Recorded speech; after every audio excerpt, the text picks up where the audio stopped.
আজকে দিনটা ছিল 5th জুন। আজকে হচ্ছে বৃহস্পতিবার আর এখন প্রায় ওই বিকেল 5:30 পৌনে 6টার মতন বাজছে।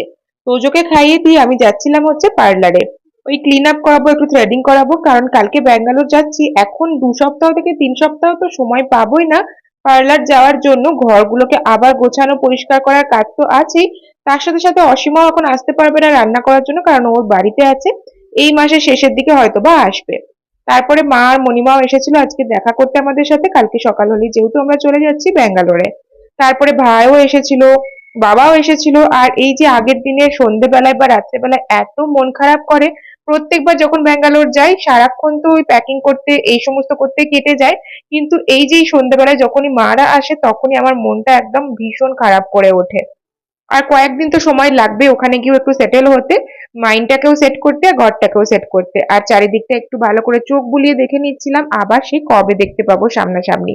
আজকে রাত্রেবেলায় আলু দিয়ে পাবদা মাছের পাতলা ঝোল হয়েছিল আর তার সাথে হয়েছিল পটল ভাজা। কালকে যেহেতু যাওয়া আছে তাই কোনো রকম রিচ খাবার দাবার হয়নি, অনেকটা জার্নি আছে কালকে আমাদের। তো এই দিয়েই ডিনার সেরে আজকের মতো ঘুমিয়ে পড়লাম।